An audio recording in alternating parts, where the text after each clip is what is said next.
अस्सलाम वालेकुम, this is Moeed पिज़ारा।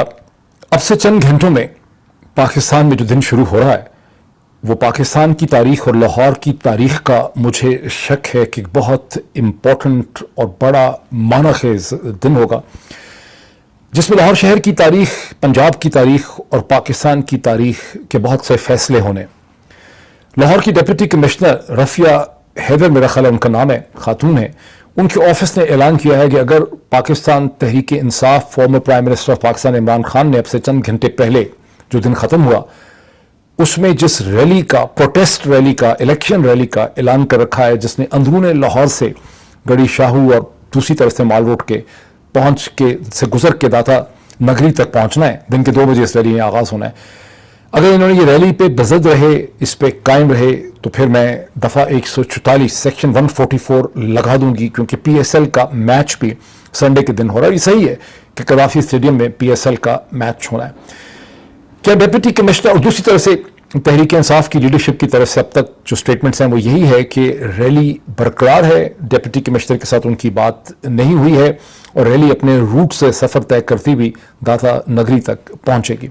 इससे पहले जो बहुत सी डिस्कशन हमारे कानों में पहुंची हैं कि इमरान खान के ऊपर बहुत ज़्यादा प्रेशर है, कि इमरान खान मसलसल लीगल, कानूनी, कॉन्स्टिट्यूशनल लिमिट्स के अंदर रह के स्ट्रगल कर रहे हैं और उनके ऊपर बहुत प्रेशर है कि उन्हें आवाम के साथ सड़क पे निकलने की ज़रूरत है।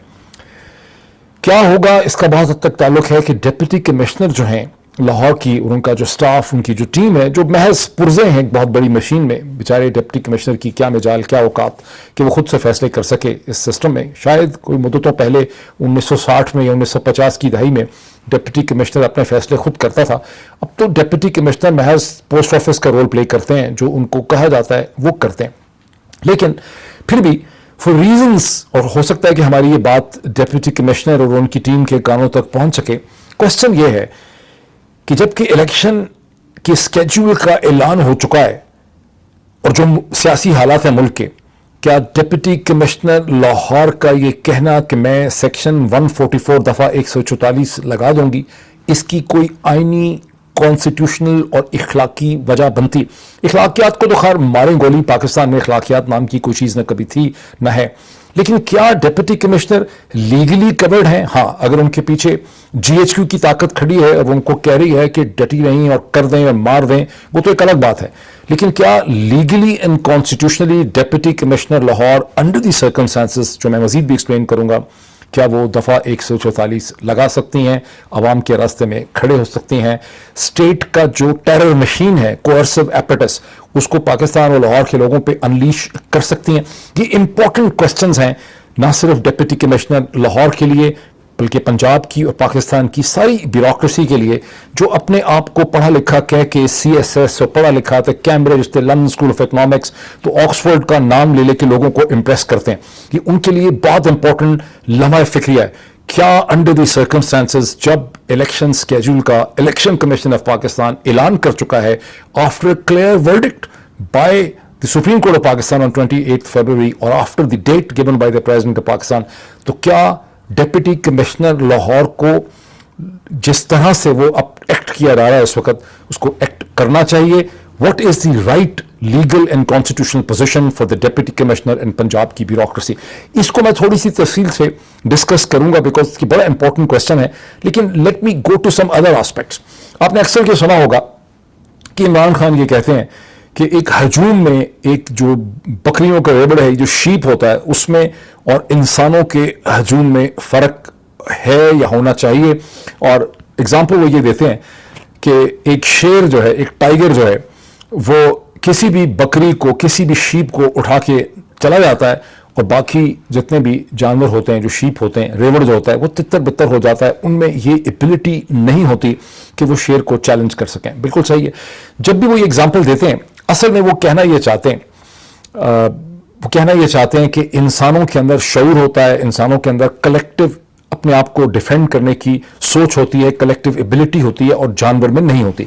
जब उन्होंने आज से बहुत महीने पहले 2022 में अपने जलसों के अंदर ये कहना शुरू किया था, तो लोगों ने एक दूसरी तरफ से PMLN की लीडरशिप ने उन पर तनकीद करनी शुरू कर दी कि फलां को जानवर कह दिया है, इसको जानवर कह दिया है, मिसिंग द पॉइंट जो इमरान खान कहना चाहते थे कि आपको एक जो सियासी शऊर आपको चाहिए, आपको एक पॉलिटिकल यूनिटी चाहिए एक कौम बनने के लिए, जो कि लगता है कि लोगों में नहीं है।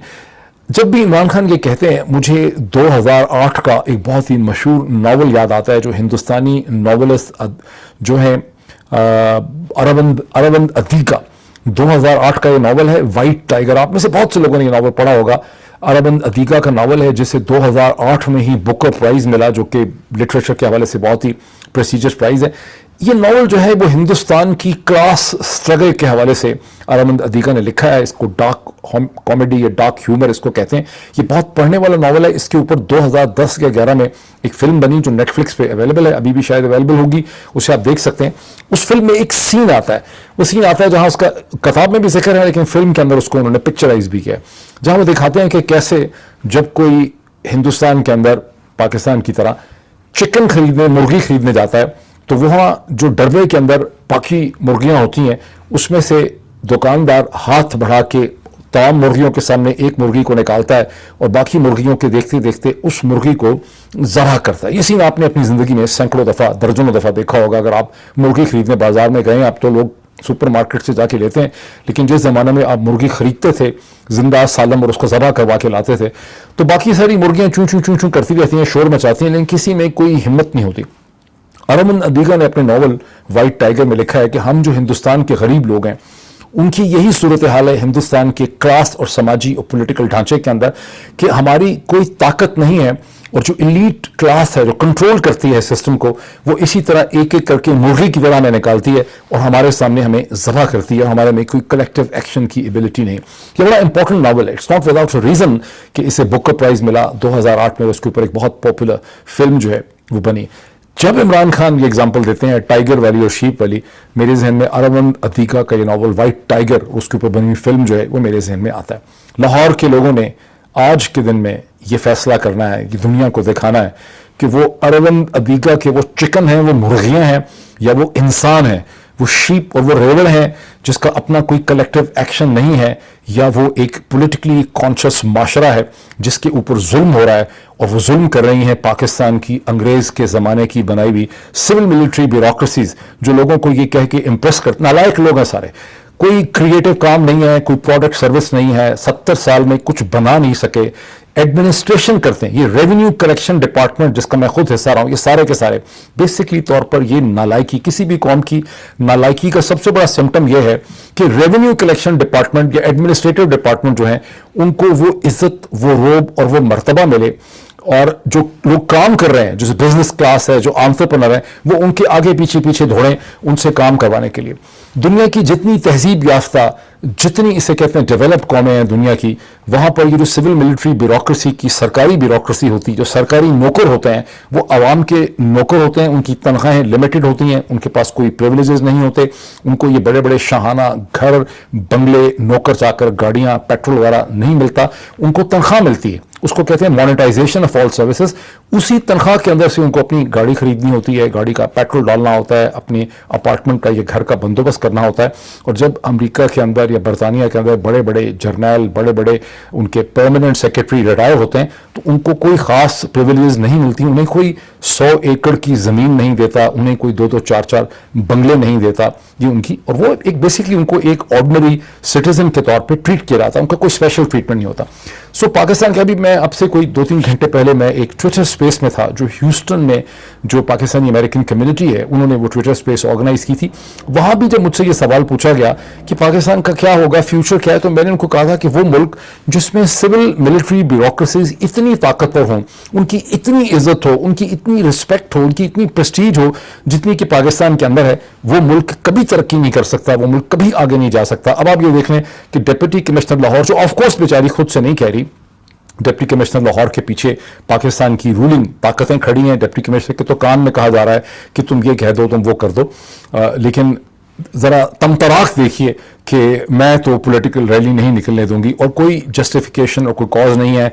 आज کاز یہ ہے کہ پی ایس ایل کا میچ ہو رہا ہے جو قذافی اسٹیڈیم میں ہونا ہے, کہ ٹریفک, وہ کہیں گے ٹریفک بہت زیادہ ہو جائے گی, اور ریلی نے گڑی شاہو کی طرف سے مال روڈ سے پیچھے 3-4 کلومیٹر پیچھے سے گزر کے داتا کی نگری پہنچنا ہے. دونوں کا کوئی کلیش نہیں ہے آپس میں. لاہور بہت بڑا شہر ہے, 10 ملین سے زیادہ کی آبادی کا شہر ہے. اس میں یہ آئی ایم سوری ٹو سے اس سے زیادہ چوتیا, گھٹیا, پھسٹی ایکسکیوز ہو نہیں سکتا جو ڈپٹی کمشنر لاہور کی طرف سے دیا گیا. قابل شرم, قابل مذمت ایکسکیوز ہے, انلیگل ہے, انکانسٹیٹیوشنل ہے. الیکشن سکیجول کا اعلان ہو چکا ہوا ہے. ڈپٹی کمشنر صرف اپنے مالک جو کنٹرول کرتے ہیں ڈپٹی کمشنر کے آفس کے, یہ حالت ہو چکی ہے ڈپٹی کمشنر کے دفتر کی. اس کے اشاروں کے اوپر ڈپٹی کمشنر کا دفتر ناچ رہا ہے. کوئی کانسٹیٹیوشنل ڈپٹی کمشنر کی پوزیشن جو ہے وہ اس کیس میں نہیں بنتی ہے. لیکن پھر میں واپس آتا ہوں, ڈپٹی کمشنر سے پہلے واپس آتا ہوں کہ یہ جو شیپ کی اگزامپل ہے, شیپ کون ہے یہاں پہ؟ ایک طرف تو لاہور شہر کے لوگ ہیں. مجھے افسوس سے کہنا پڑتا ہے کہ بلال علی کو جس طرح سے تشدد کر کے ہلاک کیا گیا, ایک آٹسٹک بندے کو, جس کو اگر آپ یہ ساری پولیٹیکل کریکٹنس اتار دیں تو اس کو پرانے زمانے میں جلا بھی کہتے تھے. تھوڑا سا جلا, تھوڑا سا چیلنج, جس کو آپ اسپیشلی ایبلڈ یا اسپیشل نیڈ چائلڈ یا اسپیشل نیڈ پرسن کہتے ہیں. اور اگر آپ اس کی ویڈیوز دیکھیں جہاں پہ وہ رقص کر رہا ہے, شاعری پڑھ رہا ہے, تو آپ کو کلیئرلی پتہ چلتا ہے کہ وہ اس طرح سے ایک نارمل بندہ نہیں ہے جس طرح سے باقی لوگ ہیں. یہاں پر 2 وجوہات سمجھ آتی ہیں اس کو اس تشدد سے مارنے کی. یا تو اس کو پک ہی کیا گیا کہ چونکہ یہ بہت زیادہ وائبرنٹ ہے, بہت زیادہ آرٹیکولیٹ ہے, بہت زیادہ کھل کے وہاں پہ یہ مستی کرتا ہے, بہت زیادہ شور بچاتا ہے, تو اس کو مار پیٹ کے تشدد کر کے آپ نے سیدھا کرنا ہے اور اس سے معافی منگوانی ہے. Totally ignoring all the aspects and dimensions of medical science and behavioral science کہ this was the wrong subject to pick up. اور جو 10 لوگ اٹھائے ہیں اس میں سے اسی کو سنگل آؤٹ کیا گیا تشدد کرنے کے لیے, اور اس کے اوپر بے تحاشا تشدد کیا گیا. اور میں یہ ایڈمٹ کرنے کو تیار ہوں کہ شاید اس کو مارنا مقصد نہیں تھا, لیکن اتنا بہیمانہ تشدد کیا گیا کہ اس میں ڈیتھ ہو گئی. اس کے بعد جو کہانیاں سنائی گئیں, پہلے کہا گیا کہ وہ کراؤڈ وائلنس میں اس کی ڈیتھ ہو گئی ہوگی, FIR کارڈ بھی عمران خان اور تحریک انصاف ہے. اور پھر یہ کہا گیا کہ وہ جو ویڈیو ہے جو منظر عام پہ آئی ہے, وہ ویڈیو جو ہے وہ پرانی ہوگی. اب لیٹسٹ پوزیشن یہ ہے کہ ایک کاؤنٹر نیریٹو جعلی بنایا گیا ہے. حالانکہ پوسٹ مارٹم کی رپورٹ سے کلیئرلی پتہ چلتا ہے کہ ذل شاہ جو ہے اس کے اوپر بے تحاشا تشدد ہوا ہے, اور جس قسم کی اس کے باڈی کے اوپر مارکس ہیں تشدد کے اور وائلنس کے, اس کی سپلین پھٹ گئی ہے, اس کے لیور میں بلیڈنگ ہوئی ہے, اس کے ہیڈ کے اوپر انجریز ہیں, اس کے ہاتھوں سے پتہ چلتا ہے کہ جب اس کو مارا جا رہا ہے تو اپنے آپ کو ڈیفینڈ کر رہا ہے, وہاں پہ زخم ہے. یہ زخم جو ہیں یہ کسی ٹریفک ایکسیڈنٹ سے نہیں بن سکتے. اگر ایک ایسا ٹریفک ایکسیڈنٹ ہو جس میں لیور اور سپلین بھی کرش ہو جائیں, اس کی بلیڈنگ ہو جائے, تو پھر ظاہر ہے کہ باڈی بھی باہر سے ساری کی ساری کرش ہو جائے گی, خالی اندر سے لیور اور سپلین انڈیویجلی تو کرش نہیں ہوں گے. سو انسلٹنگ دی میڈیکل سائنس. IGP پنجاب جو خود ڈاکٹر ہیں, ڈاکٹر عثمان, انہوں نے وہ پھسٹی قسم کا کاؤنٹر نیریٹو پریزنٹ کیا چیف منسٹر کے ساتھ بیٹھ کے. اور اس ساری کہانی کو سننے کے باوجود بھی اگر لاہور کے شہر کے لوگ جو ہیں وہ ہیجان اور پاگل پن سے باہر نہیں نکل رہے, اگر ان کو غصہ نہیں آ رہا, تو پھر ظاہر ہے وہ اروند ادویگا کا وہ جو مرغی کے ڈبے کے اندر بند لوگ ہیں وہ وہی ہیں, اور وہ وہی بکریوں کا ریبڑ ہے جس کی طرف عمران خان اشارہ کرتے ہیں.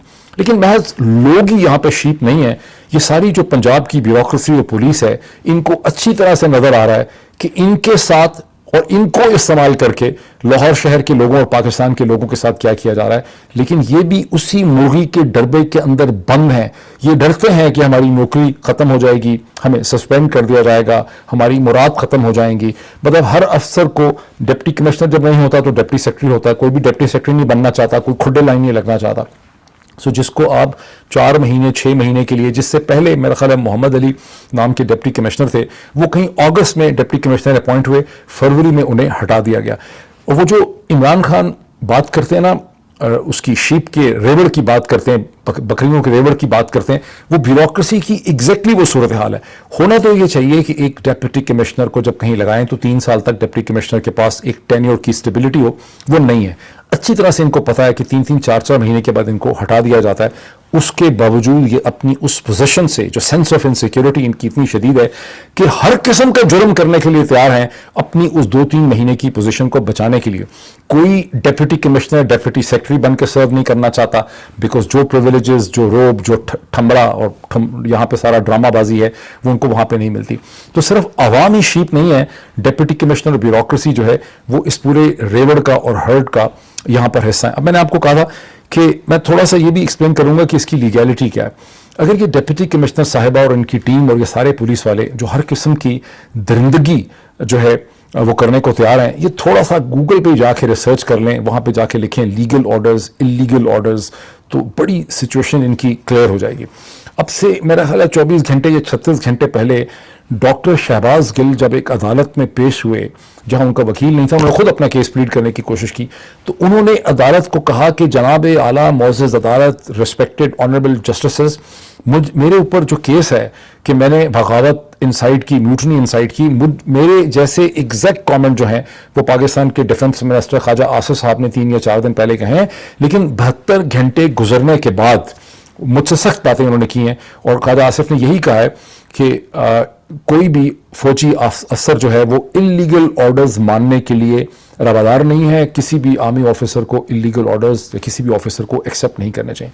ख्वाजा आसिफ साहब ने एग्जैक्टली वही कहा है, जो इससे कम चुभती चीज़ जो है वो जुलाई 2022 में डॉक्टर शहबाज गिल ने कही थी, जिसके बाद शहबाज गिल को उठाया गया, उल्टा टांगा गया, इलेक्ट्रोक्यूट किया गया, नाजुक हसास हिस्सों पे बिजली के शॉक लगाए गए, कई दिनों तक मारा पीटा गया, उसके बाद अदालतों में घसीटा गया और अभी तक वो केस जो है वो चल रहा है। और अब ख्वाजा आसिफ साहब ने बुकाया तो सारा माशरा और सारा GHQ चुप है, और क्योंकि अब इस वक्त PMLN एक मूड में है जहां वो खेल रहे हैं इस चीज़ में, जहां मरियम की कहती हैं कि मैं तो कोर्ट मार्शल करूंगी, जनरल फैज़ का कोर्ट मार्शल करूंगी, दूसरी तरफ से एक सेक्शन तैयार है PMLN का जो चाहता है कि जनरल बाजवा के खिलाफ केसेस लाए जाएं।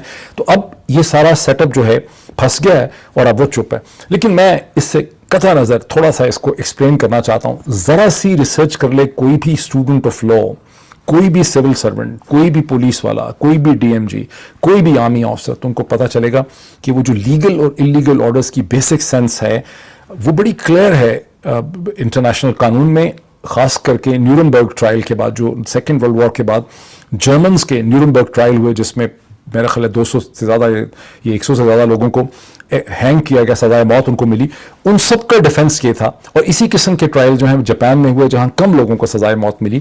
तो दोनों ट्रायल्स में जो डिफेंडेंट थे उनका एक्सक्यूज़ किया था, उनका आर्गुमेंट किया था कि हम तो महज अहकामात मान रहे थे, लेकिन अहकामात मानते मानते आप इंसानियत के खिलाफ एक्शंस नहीं कर सकते, ये वहाँ पे प्रूव किया गया। और अब ये दुनिया के इंटरनेशनल और मिलिट्री कानून का हिस्सा है कि आपने इलीगल ऑर्डर्स नहीं मानने। क्वेश्चन ये पैदा होता है कि लीगल ऑर्डर्स क्या हैं, इलीगल ऑर्डर्स क्या हैं। देखिए, मिलिट्री ऑफिसर्स के लिए जो लीगल ऑर्डर्स हैं वो खालिस्तन वो ऑर्डर्स लीगल ऑर्डर्स हैं जो वॉर की प्रोसिक्यूशन के अंदर नेशनल इंटरेस्ट में, जब एक फौज जंग कर रही है, बॉर्डर्स के ऊपर हालत जंग के अंदर है, वहाँ हाई कमांड से उनको जो ऑर्डर्स मिलते हैं वो स्ट्रिक्ट वो ऑर्डर्स लीगल ऑर्डर्स हैं जो उनको मानने हैं। और इसमें से बहुत से ऑर्डर्स जो पाकिस्तान में 2022 के बाद हमारे सेक्टर कमांडर्स को, ISI को दिए गए हैं, ऊपर से जर्नलिस्ट को उठा लेने के, मारने के, नंगा करने के, डिटेन कर लेने के, कत्लो गारत करने के, सियासी वर्कर्स को मारने के, ये clearly under the law of the military illegal orders हैं। इसकी किसी किस्म का कोई डिफेंस और जस्टिफिकेशन जो है वो एग्जिस्ट नहीं करती है। उसके बावजूद खौफ इतना मचाया हुआ है, और ये मैं पाकिस्तान में था उस वक्त भी, जुलाई में मैंने इसके ऊपर वीलॉग किया था, इसी यूट्यूब के अंदर आपको ये वीलॉग मिलेगा, उस वक्त भी मैंने एक्सप्लेन किया था कि लीगल और इलीगल ऑर्डर्स, न्यूरनबर्ग ट्रायल और टोक्यो ट्रायल्स को मैंने उस वक्त भी रेफर किया था कि इसके बारे में बड़ा क्लियर लिटरेचर जो है वो एग्जिस्ट करता है। हाँ, जब हालत जंग है, उस हालत जंग के अंदर भी आप एनिमी के प्रिजनर को मार नहीं सकते, आपने उसको ट्रीटमेंट प्रोवाइड करना है अगर वो जख्मी है, आप किसी को भी पॉइंट ब्लैंक पे शूट नहीं कर सकते। ये और भी बड़ी चीजें हैं इसके अंदर। तो जो इस्तेमाल यहां पे किया गया है सिविल मिलिट्री ब्यूरोक्रेसीज का, ये खालिस्तान इलीगल है। इसी तरह जब डिप्टी कमिश्नर लाहौर ये थ्रेटन करती हैं कि मैं दफा 144, पहले भी जो दफा 144 लगाई है, 3-4 दिन पहले जो दफा 144 लगाई है वो उस वक्त लगाई है जब ये प्लान बन गया कि आपने लोगों को मारना है, उनको आपने इतना तशद्दुद करना है, इतना मारना है, इतना डराना है, आपने लोगों को तशद्दुद के जरिए उनको कंट्रोल करना है। जो टेरर आपने, बेसिकली तौर पे दुनिया तो हमेशा से कह रही थी कि पाकिस्तानी स्टेट जो है वो टेररिस्ट है, दहशतगर्द है। अब हम दुनिया को बार बार साबित करके दिखा रहे हैं कि किस तरह पाकिस्तानी स्टेट के ऑर्गन्स की तमाम थिंकिंग जो है वो दहशतगर्दी और तशद्दुद के ऊपर बेस करती है। तो जब ये फैसला हुआ कि आपने तहरीक इंसाफ की रैली के ऊपर तशद्दुद करना है, वायलेंस करनी है, उनको टेरराइज करना है, तो दफ़ा 144 लगा दी और एक्सक्यूज़ ये दिया कि चूंकि औरत मार्च भी हो रही है, हमें बड़ा खतरा है।